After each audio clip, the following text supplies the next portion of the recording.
Pois é. Pode falar. Pode. É na Paradoxologia, página 5. Você pode desenvolver o segundo paradoxo? Está bem no começo, é o primeiro, Paradoxologia, página 5.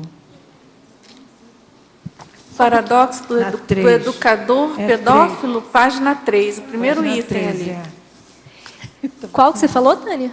O segundo paradoxo. Ah, é o segundo que você quer? O paradoxo do pedófilo atuando profissionalmente na área do direito. Esse eu coloquei até pensando num caso recente que veio na mídia. Eu vi que você falou ainda há pouco, né? Que você trabalha nessa área. Isso, exatamente. Mas esse caso que me marcou muito é que na época do mestrado, eu fiz o meu mestrado lá numa cidade interior de São Paulo, em Bauru. E, curiosamente, bem na época, estourou um processo que vocês viram na mídia, né, que foi nacional isso, que foi bem de uma pessoa da área, por exemplo, do direito. Ele era ali uma pessoa que, inclusive, um homem, ele participava de órgãos de defesa dos direitos da criança e do adolescente, e veio a furo uma situação que, claro, estava sendo investigada ainda, precisava apurar os fatos, mas ele abusava da filha, né, do filho, e parece que tinha alguma coisa de um sobrinho ali também.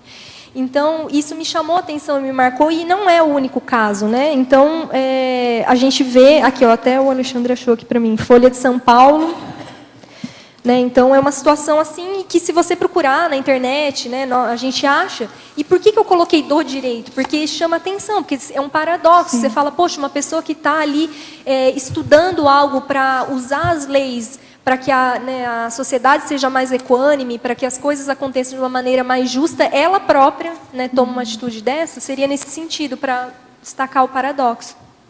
Tá ok, muito obrigada. Né? Agora, professora Viviane, em Teorologia, na página 2, primeira linha, poderia expandir sobre a teoria da Heuerbeck em relação à pedofilia? E também, nessa linha, você pode ampliar mais sobre o ponto de vista a partir do paradigma consciencial? Sim. Então, a teoria da Heuerbeck é ligada mesmo à questão da reurbanização extrafísica, que a gente vai perceber o quê? Lendo, por exemplo, o tratado que o professor Valdo escreveu, né, que é a referência que a gente tem, ali a gente vai começando a compreender de como que é esse processo das consciências extrafísicas que estão sendo, né, reurbanizadas, elas estão aí ressomando nesse planeta, muitas delas ressomando aqui nesse planeta.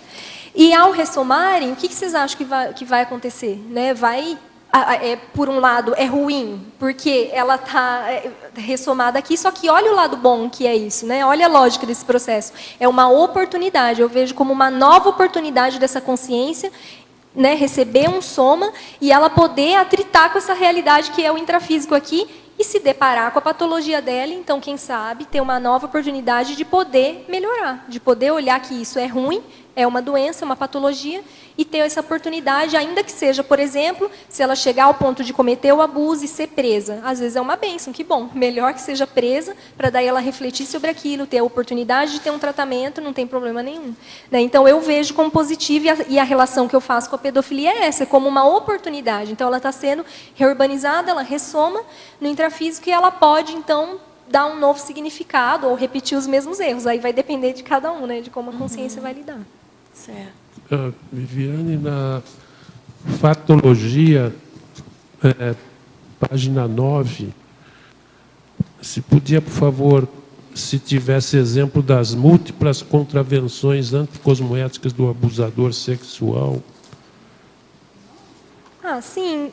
As múltiplas contravenções seriam exatamente os atos onde o abusador ele comete, né? Então, os crimes que ele comete. Por exemplo, abusar sexualmente um pai do próprio filho ou da própria filha, às vezes de várias gerações, né? Ele tem, às vezes, predileção por uma faixa etária, e aí ele abusa por um período daquela filha. Quando ela cresce, ele perde o interesse, ele passa a abusar na sequência por uma mais nova, né? E assim por diante. A gente vê isso daí, né? Na psicologia, na área de atuação da saúde, isso não é incomum da gente ver um pai, às vezes, que abusou por anos, né, de várias gerações ali de filhos, filhas. Ou coisas até, como eu coloquei por aí também, algumas partes do verbete, situações assim, em que, por exemplo, pessoas que usam crianças para fazer rituais satânicos, tem de tudo, né? Então não seria um abuso ali intrafamiliar, mas aí já mistura uma questão, né, de uma seita religiosa. São todos esses atos que vocês possam imaginar que envolvam um crime contra uma criança e um adolescente, nesse sentido.